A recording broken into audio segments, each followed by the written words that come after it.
অঞ্চলৰ স্থানীয় ৰাইজ দাদা বাইদেউ ভাইটি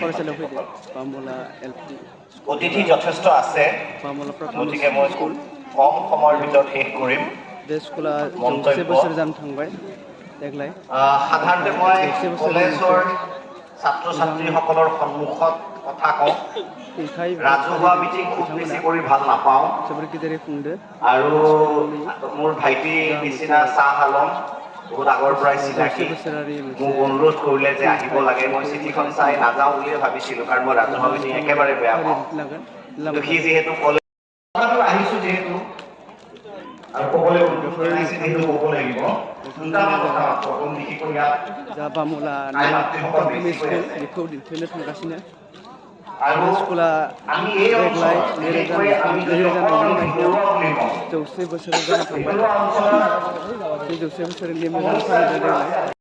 এবেলা খাবলৈ নাপায় যিয়ে পেপাৰ দিয়ে ঘৰে ঘৰে পেপাৰ দিয়ে ঘৰে ঘৰে তেওঁ পেপাৰ দিয়ে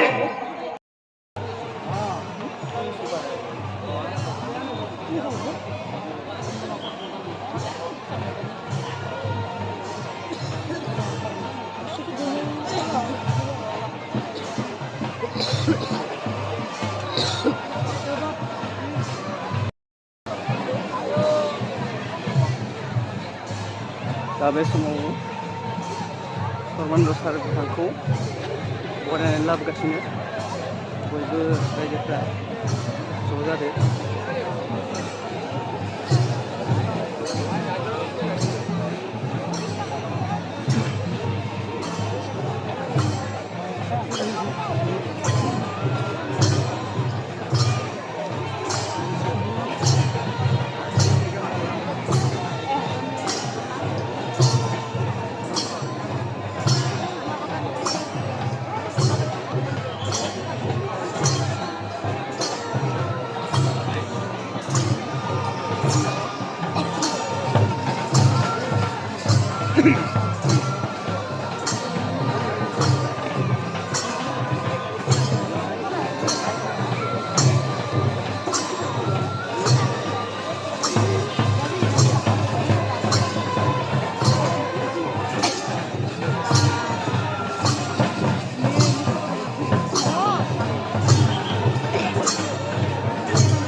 সোণোৱাল আহিছে তেখেতৰ উদ্দেশ্যে কিছু আমাৰ সাংস্কৃতিক কাৰ্যসূচী দেখুওৱাৰ কাৰণে আমি আমাৰ সভাখন অনিচ্ছা সত্ত্বেও কিছু বিৰতি ল'ব লগা হ'ল তাৰ বাবে আমি দুখিত মই আমাৰ নিৰ্দিষ্ট বক্তা দীপক শৰ্মাক তেওঁৰ বক্তব্যৰ চমুকৈ সামৰণি মাৰিবৰ কাৰণে আহ্বান জনাইছোঁ এতিয়া বতৰটো গুমা গুমা বৰষুণ দিওঁ দিওঁ হৈছে গতিকে বিশেষ একো নকওঁ মই এইটোৱে কথা কওঁ যে জীৱনটোক ডাঙৰ ডাঙৰ সপোন দেখিবলৈ শিকক সপোন দেখিবলৈ শিকাওক আমি কম কথাত সন্তুষ্ট হওঁ আৰু কম কথাতে আমি আচলতে বিৰাট আৰু শেষত এটা কথা ক'ম যে মানুহ বিনয়ী হোৱা অতি দৰকাৰ APJ আব্দুল কালাম ছাৰক মই খুব বেছি ভাল পাওঁ পৃথিৱীৰ আটাইতকৈ মহানতম বিজ্ঞানী ভাৰতবৰ্ষৰ ৰাষ্ট্ৰপতি এবাৰ তেওঁ এখন মিটিঙত গৈছিল ভিডিঅ'টো ইউটিউবত আছে এই যে টাৱেল দিয়া কাৰবাৰটো এই কাৰবাৰবোৰ মই বেয়া পাওঁ তেওঁৰ কাৰণে টাৱেল এখন পাৰি থোৱা আছিল চাব দেই ৰাষ্ট্ৰপতি ভাৰতবৰ্ষৰ পৃথিৱীৰ অন্যতম এগৰাকী ডাঙৰ বৈজ্ঞানিক ইউটিউবত আছে ভিডিঅ'টো তেওঁ আহিয়ে কি কৰিলে ক'লে তেওঁ টাৱেলখন গুচাই দিলে, কৈছে মোক কিয় টাৱেল দিব লাগে এক্সট্ৰাকৈ, ময়ো আপোনালোকৰ নিচিনাই মানুহ। গতিকে মই ভাবোঁ যে মানুহৰ মানসিকতা সেইটো হ'ব লাগে যে আপুনি যিমান ওপৰলৈ নাযাওক কিয় সদায় মাটিৰ মানুহৰ লগত মিলি থকাটো প্ৰয়োজনীয়। সেইকাৰণে সপোন দেখক, ল'ৰা ছোৱালীক সপোন দেখাওক, সন্তুষ্ট নহ'ব। আমাক এটা মায়াজালৰ মাজত থৈ দিয়া হৈছে, সেই মায়াজালৰ পৰা ওলাই আহিব লাগিব। সেই মায়াজালৰ পৰা ওলাই কেনেকৈ আহিম, যেতিয়া আমি আৰু আমাৰ এটা যিটো ডাঙৰ সৰুৰ যিটো প্ৰৱণতা, আমি সমাজত ভাল মানুহ বেয়া মানুহ কাক কওঁ, যাৰ টকা পইচা থকা মানুহ বিৰাট ভাল, ডাঙৰ মানুহ বুলি কওঁ। ডাঙৰ মানুহ সেইজন নহয় যাৰ বহুত টকা আছে। ডাঙৰ মানুহ সেইজন যিয়ে নিজৰ বিবেক বিক্ৰী নকৰি স্বাভিমানী হৈ আনক হয় হুজুৰ নকৰি আনৰ গোলামী নকৰি নিজৰ উপাৰ্জন নিজে খেতি কৰি হ'লেও খায়, সেইজন ডাঙৰ মানুহ। আপুনি লাখ লাখ ইনকাম কৰে, কাৰোবাৰ পিছফালে আপুনি গোলামী কৰে, হয় নহয়কে আপুনি হয় হুজুৰি হয় ছাৰ কৰি ফুৰে, সেই আত্মসন্মান নোহোৱা ডাঙৰ মানুহ আপোনালোকৰ সন্তান নহওক, তাৰেই কামনা কৰিছোঁ।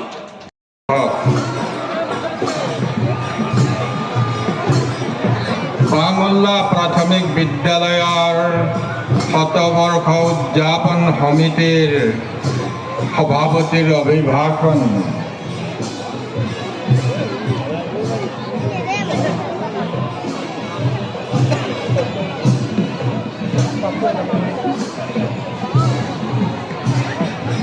অতীজৰে গতিত আজি শতবৰ্ষ গছকিলে, প্ৰৌঢ়ত্বৰ স্বীকৃতি জনাই সবে একত্ৰে আদৰিলে। তাহানি যুগৰ বাটকটীয়া পিতৃ পিতামহবৃন্দৰ মিলনভূমি এই বামুল্লা গাঁও। ৰণুৱা বনুৱা আমোলা মহৰী কৃষক পণ্ডিত আদি সংমিশ্ৰিত জাতি সামগ্ৰিক অগ্ৰগতিত বহুলাংশে প্ৰতিবন্ধকতাৰ সৃষ্টি হয়। স্বৰাজ আন্দোলনৰ শেহতীয়া ধুমুহাই থকা সৰকা কৰা স্বত্বেও বহু কেইগৰাকী ছাত্ৰ ছাত্ৰীয়ে অশেষ বাধা বিঘিনি নেওচি এই শিক্ষা মন্দিৰৰ আধাৰত প্ৰাথমিক জ্ঞান লভি নিজে একোজন সুনাগৰিক হিচাপে প্ৰতিষ্ঠা লাভ কৰিবলৈ সক্ষম হয়।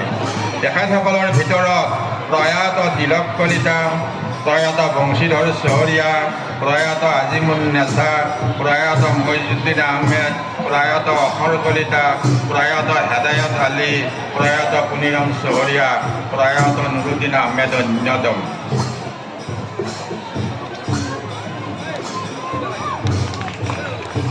পৰাধীনতাৰ ক'লা ডাৱৰ ছাতি আঁতৰি যোৱাৰ লগে লগে পঞ্চদশকৰ আৰম্ভণিৰ পৰা দেশত সুস্থিৰ বাতাবৰণৰ এটি মুক্ত ভাৱমূৰ্তিৰ বিকাশ আৰম্ভ হয়।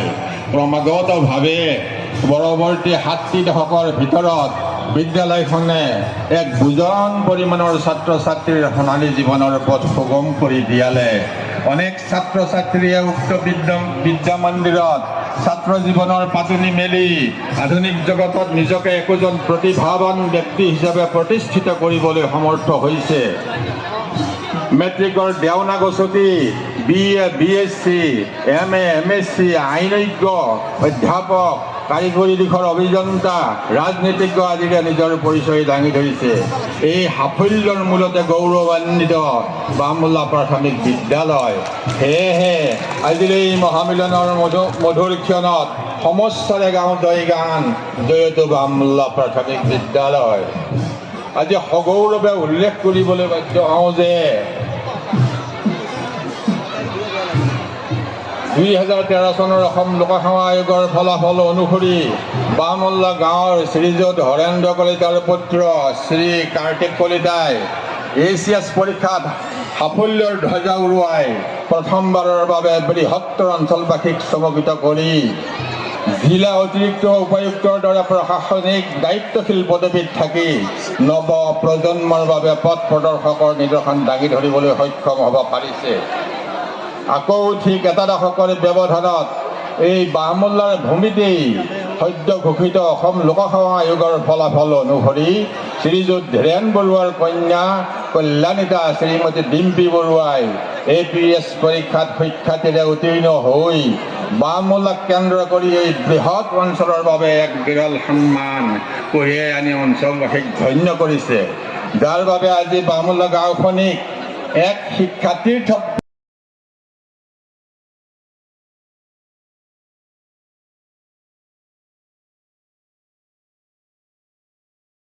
ন্যূনতম প্ৰয়োজনীয় সুবিধাকৰণৰ বাবে আৱশ্যকীয় শ্ৰেণীকোঠা নিৰ্মাণৰ লগতে কাৰ্যালয় গৃহ পুথিভঁৰাল আৰু সম্ভৱ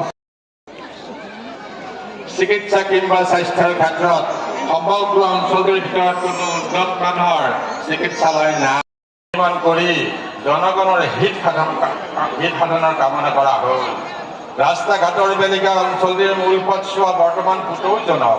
ইয়াৰোপৰি গাঁৱৰ ভিতৰ ভাগৰ অনুষ্ঠানিত ৰাইজৰ মাজত মিলা প্ৰীতিৰ অভাৱ ঘটা নাই। উল্লেখযোগ্য যে আজি প্ৰায় 4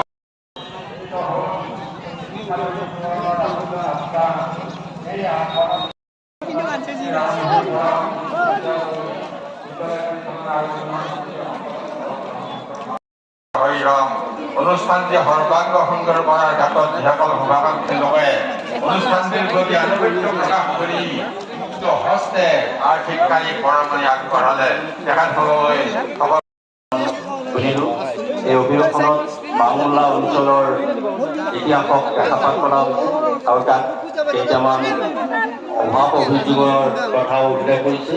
মই আশা ৰাখিছোঁ কৰ্তৃপক্ষই এই অভাৱ অভিযোগবোৰ পূৰণ কৰিবৰ কাৰণে আগবাঢ়িব। এতিয়া আমাৰ বিশিষ্ট অতিথি, মুখ্য অতিথি, আমন্ত্ৰিত অতিথি বৰ্গক সম্বৰ্ধনা জনাব। সম্বৰ্ধনাৰ হাত ধৰিব উদযাপন কমিটিৰ তৰফৰ পৰা। সময় তেখেতসকলে যাতে কম সময়ৰ ভিতৰতে এই সম্বৰ্ধনা অনুষ্ঠানটো সমাপন কৰে।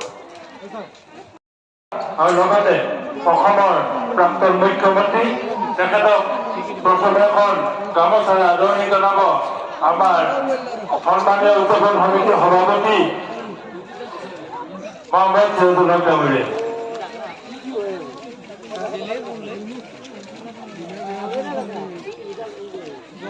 এয়া আমাৰ হক ডাঙৰীয়াই মাননীয় সৰ্বানন্দ সোণোৱাল ডাঙৰীয়াক আদৰণি জনাইছে। সকলোৱে এটি আশীৰ্বাদ আৰু হাত তালি দিবৰ কাৰণে অনুৰোধ জনালো।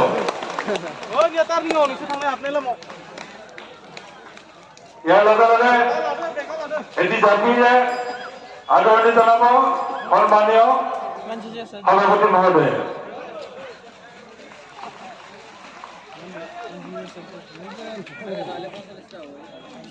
আৰু এখন শৰাইৰে আদৰিব আমাৰ উদযাপন সমিতিৰ সন্মানীয় সম্পাদক লংকেশ্বৰ চৌৰীয়াদেৱে। সম্পাদক মহোদয় ইয়াৰ লগে লগে এখন সম্বৰ্ধনা পত্ৰৰে তেখেতক আদৰণি জনাইছে। আগবাঢ়িছো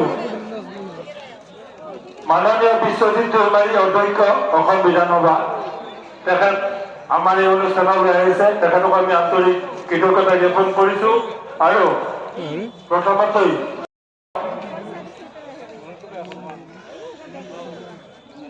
আমাৰ উদযাপন সমিতিৰ এই সদস্য এয়া সকলোৰে সন্মুখত মাননীয় বিশ্বজিৎ চৌধুৰী সকলোৱে হাত তালিব।